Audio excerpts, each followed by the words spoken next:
Good morning, everybody. Scott Dillon here from Team Solace. I'm back in my kitchen because the last week's analogy seemed to work, so I'm going to stick with it for one more video.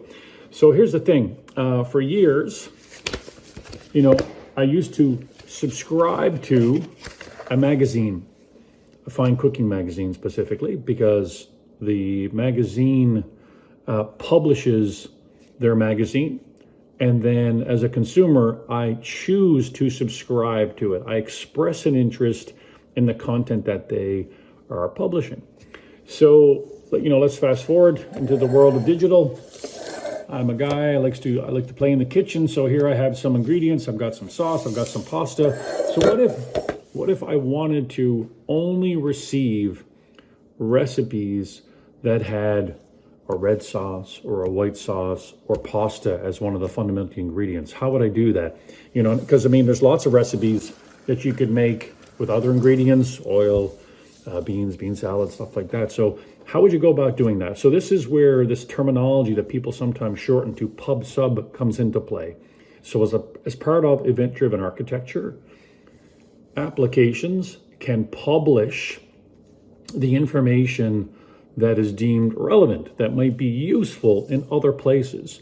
So it doesn't kind of get deposited into the system and then you pull it out when you're ready. As part of the creation process, you publish the event and then people can choose to take advantage of it or not.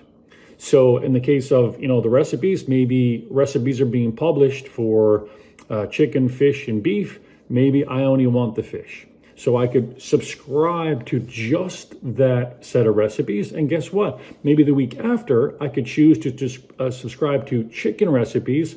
No impact. Nothing changes. So walk with me into my crazy mudroom here.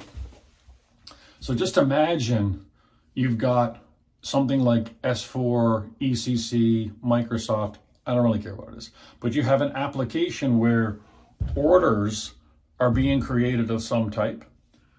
It goes into S4, but as part of that, creation of that document type inside of S4, we could publish in real time, that piece of data into something we refer to and the industry refer to as an event mesh.